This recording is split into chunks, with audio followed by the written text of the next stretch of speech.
আদর্শ বিষয় নিয়ে আমরা আরও কথা বলবো, কিন্তু এই যে আমরা এতদিন ধরে শুনছিলাম যে এক হয়ে যাওয়া ইসলাম ধর্মভিত্তিক যে দলগুলো নিজেদের মধ্যে ডিফারেন্সেস আছে তারপরও এক হওয়ার চেষ্টা করছে, সেটা আবার অনেককে একটু ভাবিয়ে তুলছিল যে বাংলাদেশে দক্ষিণ পন্থার উত্থান আগামীতে কি হতে পারে, এই শক্তিটা কোন দিকে যেতে পারে, এরকম আলোচনাও ছিল। বাংলাদেশের রাজনীতিতে এই প্রভাবটা কীরকম হতে পারে আজিজ, আপনার কাছে একটু শুনে যে থাকা বা না থাকা। এখন যদি ধরেন যে পর্যায়ে এসছে জামাত এবং ইসলামী আন্দোলন, এই দুটির ভিতরে কিন্তু একদমই উল্টার। যদিও ইসলাম বলা হয়, ইসলাম সম্পর্কে বলে, কিন্তু দুজনের সাথে একদম পুরোপুরি সংঘাত ছিল। আর বাবু নগরী যতই বলেন তিনি হেফাজতের প্রধান, তার বক্তব্য আছে এবং মাস মিডিয়ার কারণে কেউ কারো চরিত্র আড়াল করতে পারবে না। আপনার আল্লামা সাঈদীর বক্তব্য শোনেন, প্রত্যেকটা পরতে পরতে তার বক্তৃতা পাবেন জামাতের এগেনস্টে এবং বাবুল এই আর ইসলামী আন্দোলনের বিরুদ্ধে বক্তৃতা পাবেন। হ্যাঁ, জামাতের পক্ষে না, পক্ষে না, জামাতের যে সবাই যে পূজা টুজা এগুলি করতে গেছে এটার ব্যাপারে সাংঘাতিক সে ইয়ে করেছে। আল্লামা সাঈদী যিনি মারা গেছেন, উনি ওনার ইউটিউবে বক্তৃতা পাবেন। তিনিও বলেছেন এগুলোকে সে ক্রিটিসাইজ করেছে, এই যে হিন্দুকে প্রার্থী করা, অর্থাৎ অনেক স্বার্থ দিয়েছে। আগে তো কোরআন এবং সুন্নাহর শাসন চাইছে, এখন তো ওনারা নানা আপনার ধর্ম বর্ণ সব এক জায়গায় আনতেছে। এটার বিরুদ্ধে ওনার বক্তব্য আছে ইউটিউবে, এবং হেফাজতের আমির বাবু নবগিরি ওনারও বক্তৃতা আছে। এই দুটো কিন্তু খুব দুজনের বক্তব্য কিন্তু সবার কাছে অ্যাকসেপ্টেবল। তারপর আমি বলবো যে এই ঐক্যের পেছনে মঞ্জু ভাই কিন্তু বেশি ক্ষতিগ্রস্ত হয়েছে। উনি স্বীকার করবেন কি করবেন না, উনি একজন মধ্যপন্থা এবং আমাকেও পছন্দ করতো, আমিও পছন্দ করতাম ব্যক্তিগতভাবে। এবং এখন আমি শোনেন, মঞ্জু ভাই কিন্তু যখন দল করে তখন আমি টের পাইছি ইশারায় উনি আমাকে পেতে চেয়েছিল, এটাও আমি জানি, এটাও আমি আজকে বললাম। তারপর উনি মধ্যপন্থাকে সাহায্য করেন না, ওনার কথা আমি শোনার চেষ্টা করেছি, কিন্তু উনি যখন 3 দলের সাথে গেল, যখন নাহিদকেও নেতা মেনে নিল, তখনই আমার কিন্তু ইয়ে হয়েছে যে উনি মানেন, কিন্তু আপনি কত সিনিয়র, কত অ্যাকসেপ্টেবল, সে একটা বিপ্লব হয়েছে। আপনার বাসায় থাকছে, আপনার বাসায় আশ্রয় ছিল, এগুলো করেন না, আমি জানি, কিছু কিছু জানি, আপনার কাছেই শুনছি। তো যাই হোক, এখন আপনি মধ্যপন্থা ইসলামিক আন্দোলন, ডাক্তার জাহিদ সাহেব ঠিকই বলেছেন, জামাতকে ইসলামিক দল মনেই করে না, ও ইসলামের শত্রু, এবং তার বক্তব্য এইটা, উনি মধ্যপন্থার দল। জামাত এখন একটা আলু ইসলামিক দল হয়ে গেছে, হিন্দু বৌদ্ধ খ্রিস্টান যা পাচ্ছে তা যুক্ত, মুক্তিযোদ্ধা সব যুক্ত। এটাকে আপনি অ্যাপ্রিশিয়েট করবেন, এটাকে আপনি ইয়া করতেছেন কেন? না না, মানে এটা আমরা বুঝতে চাই, এটা আসলে ফেব্রিকেটেড কিনা এটা বুঝতে চাই। এই জায়গাতে একটু আলোচনাটা আসুক, কারণ আমরা যে এখনো ওনাদের পজিশন থেকে সরে নাই। কারণ আমি তো মনে করি এইটাই যে জাতিকে ব্ল্যাকমেইল করার জন্য এই চরিত্র ধারণ করতেছে। আচ্ছা, আমি বলছিলাম যে ফেব্রিকেটেড কিনা এটা বোঝা দরকার। এম আজিজ বলেছেন জাতিকে ব্ল্যাকমেইল করার জন্য করছে কিনা, সেটা আমি একটু বুঝতে চাই আসলে। কারণ এই যে যেমনটা আলোচনা আসলো, যে আমরা বললাম যে এটা আদর্শের একটা জোট ছিল, আদর্শ ইন আ সেন্স যে ইসলাম কায়েমের জন্য সব ইসলাম ভিত্তিক দলগুলো, ধর্মভিত্তিক দলগুলো এক হয়ে যাচ্ছে, কিন্তু আসলে এটা ভেতরে আদর্শের জায়গায় বিশাল দ্বন্দ্ব থাকা সত্ত্বেও চেষ্টা হয়েছিল যে একসাথে থাকার, আসন সমঝোতা করে ইলেকশনে ভালো করার। তো সেই আলোচনাটা আছে। আপনি যেটা বললেন যে অন্যদেরকেও সাথে নিয়ে আসার চেষ্টা, যারা ভিন্ন ধর্মাবলম্বী বা আপনার মুক্তিযুদ্ধের সপক্ষে যারা ছিলেন বা মুক্তিযোদ্ধা ছিলেন তাদেরকেও নিয়ে আসা, এর মধ্য দিয়ে আসলে জামাত কি বার্তা দিতে চায়, জামাতের বিরুদ্ধে যারা ক্রিটিক্যাল যে পজিশনগুলোতে, সেই জায়গাগুলোকে বা যে ভোটারদের অবজারভেশন, ক্রিটিক্যাল অবজারভেশন আছে জামাত ইসলাম সম্পর্কে, তাদের রাজনীতি সম্পর্কে, সেটাকে আসলে মুছে দেয়া যায় কিনা, ভুলিয়ে দেয়া যায় কিনা, সেই প্রশ্নটা একটু সম্ভব হলে আমরা কথা বলবো একটা বিরতির পর। আমরা বিরতিতে যাওয়ার আগে কথা বলছিলাম যে জামাত ইসলামে যে এই যে অন্যদের সাথে নিয়ে আসছে যাদের সাথে তাদের আদর্শিক মিল নেই, তারপরও একসাথে তারা থাকার চেষ্টা করছে, বা আমরা দেখছি এটা আসলে ফেব্রিকেটেড কিনা। যদি আমরা জামাতে ইসলামের যে হিন্দু ধর্মাবলম্বী যাকে প্রার্থী হিসেবে ঘোষণা করা হয়েছে কৃষ্ণনন্দী, তার উদাহরণ যদি টানি, যিনি আসলে জামাত ইসলামের সংবিধান অনুযায়ী এই দলটির সদস্য হতে পারবেন না, কিন্তু তিনি সেই দলেরই প্রতিনিধিত্ব করবেন জিতে আসলে, বিজয়ী আসলে সংসদে। এটা আসলে এবং তাদের যে জামাত ইসলামের যে সংবিধান সেটা হচ্ছে তার দলের প্রতিনিধিরা ইসলাম কায়েমের জন্য রাজনীতি করবে। জামাত ইসলাম কি তাহলে কৃষ্ণনন্দীকে ইসলাম কায়েমের জন্য সংসদে পাঠাবে?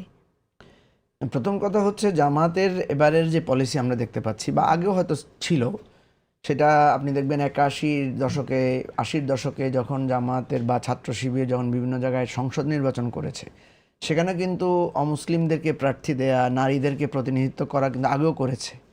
দীর্ঘদিন যেহেতু সে এই ধরনের কার্যক্রমে ছিল না, এবার যখন ডাকসুতে এসে সেটা করেছে, অনেকের কাছে এটা নতুন মনে হয়েছে যে হঠাৎ করে জামাত এরকম ইনক্লুসিভ হলো কেন। এই ধরনের ইনক্লুসিভ আইডিয়া জামাতের মধ্যে আগেও প্র্যাকটিস করার নজির আছে। ডাকসু কিন্তু ঐক্যবদ্ধ শিক্ষার্থী জোট করেছে, সেটা কিন্তু জামাত করেনি বা শিবির করেনি। আমি যেটা আপনাকে বলতে চাচ্ছি যে ধর্মীয় বিধান তো আর মানে শিবির নামে একরকম আর ঐক্যবদ্ধ শিক্ষার্থী নামে একরকম তো হতে পারে না, ধর্মীয় বিধান তো একই রকম। আমরা যেটা বারবার দেখি সেটা হচ্ছে যে আমাদের পলিটিক্সটা কিন্তু এক ধরনের ইনক্লুসিভ ফর্মে কাজ করে, রাইট? এখন জামাত একই সাথে একটা ইসলামিক দল, একই সাথে সে একটা রাজনৈতিক দল। আপনার মনে থাকার কথা, বিএনপির সাথে যখন জামাত ইলেকশন করে তখন কিন্তু জোটবদ্ধ প্রার্থী হিসেবে গয়েশ্বরচন্দ্র রায় কিন্তু প্রার্থী ছিলেন, ধানের শীষে প্রার্থী ছিলেন। তো জামাত তো গয়েশ্বরচন্দ্র রায়কে সমর্থন দিয়েছে। জামাতের প্রার্থী কিন্তু ছিলেন না গয়েশ্বরচন্দ্র। আমি আপনাকে যেটা বলতে চাচ্ছি যে ব্যক্তির নীতি, ধর্ম তো আর চেঞ্জ হবে না। ধর্মের যে নীতি আপনার জন্য আমার জন্য, আপনি গাজী টিভিতে গেলে একরকম আর 71 টিভিতে গেলে আরেক রকম, বিষয়টা তো এমন না, বিষয়টা তো শাশ্বত বিধান। তো সুতরাং অমুসলিম বা অন্য ধর্মের লোকদেরকে প্রার্থী করা, দলের সদস্য করা, এটা হয়েছে সমস্যা। এই প্রশ্নটা আমি আগেও তুলেছিলাম, যে আপনি যে প্রশ্নটা তুলেছেন যে জামাত কি এটা রিফর্মের মধ্য দিয়ে যাচ্ছে নাকি এটা কৌশল হিসাবে নিয়েছে। আমরা যেটা দেখছি যে জামাত নিজেরা একটা রিফর্ম ইস্যুর মধ্যে নিজেদেরকে ঢুকেছে বলে তারা দাবি করছে। এখন এই রিফর্ম তখনই, আপনি যেটা বলছেন এটা কি আর্টিফিশিয়াল না এটা রিয়েল তাদের অনুভূতি। যেমন দেখবেন জামাত, কালকে একটা অনুষ্ঠান আমি দেখেছি, জামাতের একজন নেতা ছিলেন, ওনাকে জিজ্ঞেস করা হয়েছে যে আপনারা মহিলা প্রার্থী দেন নাই কেন, উনি বলছেন আমরা সামনে সেটাও দেব। মানে হয়তো এখন তাদের সেই ধরনের প্রিপারেশন নাই বা সে ধরনের হয় নাই। তাহলে কৌশল নাকি আসলে সংস্কারের অংশ? এটা যদি আমি দেখি যে এটাকে আস্তে আস্তে তারা তাদের পার্টির মধ্যে নিচ্ছে। যেমন এবারে আপনি দেখবেন যে জামাত এবারই প্রথম যে তাদের ডিপ্লোম্যাটিক মানে করসপন্ডিংসের ক্ষেত্রে তারা মহিলা নেত্রীদেরকে সাথে নিয়েছে, রাইট? যেটা অতীতে তারা নেন নাই, ঠিক আছে? এবং ওই যে বিএনপির সাথে যখন তারা এটা সম্ভবত 2001 সালে পার্লামেন্টে কিন্তু নারী সদস্যরা ছিলেন, হ্যাঁ, সেখানে কিন্তু পার্লামেন্টে জামাতের পক্ষ থেকে 2-3 জন নারী সদস্য তারা কিন্তু প্রতিনিধিত্ব করেছেন। এবং নারী সদস্যরা যখন পার্লামেন্টে বক্তব্য দেন তখন কিন্তু এটা নেশন সেটা দেখেন এবং তারা বেশ যোগ্য ভূমিকা পালন করেছেন। তো প্রশ্ন হচ্ছে যে আপনি যেটা প্রশ্ন তুলেছেন, এটা আমি মনে করি এটা জামাত এটা বিবেচনায় নিবে যে আপনার এই যে রিফর্ম ইস্যুগুলো, যেমন জামাতের ব্যাপারে সবাই, রিফর্ম যদি হয়, এটা যদি আসলে এটা কৌশল না হয়, রিফর্ম হয়, তাহলে তো সবার আগে জামাত ইসলামের সংবিধান, পার্টির সংবিধানটা চেঞ্জ করতে হবে। সেটা তো কোনো পরিবর্তন আমরা দেখি নাই। না, কথা হচ্ছে এই পরিবর্তনটা তাহলে করছে কিসের ভিত্তিতে? এটা এই ধরনের এই স্টেপগুলো যখন নিচ্ছে নিশ্চয়ই কোথাও না কোথাও তো নিশ্চয়ই আলোচনা করেই বা কোনো একটা পরিবর্তন করেই তো নিয়েছে। কারণ দেখেন অতীতে যেটা নেয় নাই এখন সেটা নিচ্ছে। অতীতে এমন একটা ছিল যে জামাতের মানে একটা তাদের পরিভাষা আছে, সদস্যদেরকে বলা হয় রোকন। তো জামাতের কোনো সদস্য ছাড়া কাউকে কিন্তু সংসদ সদস্য প্রার্থী করা যেত না, এটা ট্র্যাডিশন ছিল, প্র্যাকটিস ছিল। এখন দেখা যাচ্ছে শুধু সদস্যর বাইরেও না, সহযোগী সদস্য বা আরও নিচের দিকের লোককেও তারা প্রার্থী করছে। এখন এটাকে কি আপনি কৌশল বলবেন না রিফর্ম বলবেন? নাম্বার 1 কথা হচ্ছে কৌশলও তো পার্ট অফ দ্য রিফর্ম। আপনি একটা রাজনৈতিক কৌশল তো নিতে পারেন। আমাদের দেশে কি হয়, আমাদের দেশে নির্বাচন আসলে আমরা নানা ধরনের কৌশল অবলম্বন করি, নানা ধরনের ইস্যু আমরা ধরি। তো এইটা জামাতের কি নির্বাচনকালীন কৌশল নাকি তারা আসলে দলটাকে আস্তে আস্তে, জামাত ইসলামী যদি আসলে এই পরিবর্তনগুলোই করে, আপনার সাথে যে ডিফারেন্স ছিল, যে জায়গা থেকে আপনি আসলে সরে গেলেন এবং অনেক দুর্ভোগের মধ্য দিয়ে গেলেন, অনেক অনলাইন ব্যাশিং আপনার উপর দিয়ে গেল সেই সময়টা, তাহলে এখন যদি রিফর্ম হয় আপনি কি জামাত যদি চায় আপনি ফিরে আসবেন না, জামাত? প্রথম কথা হচ্ছে দেখেন, এই প্রশ্নটা আমাকে অনেকেই করেন, কিন্তু এই তথ্যটা অনেকে জানেন না। আমি তো জামাত থেকে চলে আসি নাই, জামাত আমাকে বহিষ্কার করেছে। কথা বুঝতে পেরেছেন? জামাতে কাউকে যদি মানে জামাতের শব্দটা হচ্ছে বাতিল, বহিষ্কার শব্দটা তারা ব্যবহার করে না, তারা বলে সদস্যপদ বাতিল, ঠিক আছে? তা আমার সদস্যপদ বাতিল হওয়ার পরে জামাতে আবার রিভিউ করার সুযোগ আছে, আবার ফিরে যাওয়ার সুযোগ থাকে, কিন্তু আমি ফিরে যাই নাই। এখন আপনি কি না, আমি আপনাকে বলছি, আমি আমার ইস্যুটা নিয়ে আমরা নতুন একটা রাজনৈতিক দল গঠন করেছি। এখন জামাত রিফর্ম করতেছে বা জামাত রিফর্ম করবে বা জামাত, এটা তো এখন একটা রাজনৈতিক পথ আলাদা হয়েছে, তাই না? সো রিফর্ম করলে তো জামাত নামের দলই তো হয়তো দেখা যাবে যে পরিবর্তন হয়ে যাবে। সেই প্রস্তাবনাও আছে যে So জামাত আপনি ইসলামের নামটাই আসলে যদি গাজী টিভিটাই বদলায় যদি মাছরাঙ্গা টেলিভিশন বানায় ফেলেন, তখন তো আর গাজী টিভিতে ফেরত যাওয়ার আমার আর সুযোগ নাই। আমার কথা বুঝতে পেরেছেন? মানে জামাতে ফেরত যাওয়া, জামাত যেখানে যাচ্ছে মঞ্জুর আলম সেখানে চলে আসছে, তাহলে আর দলে যাওয়ার সরাসরি দরকার নাই নাকি?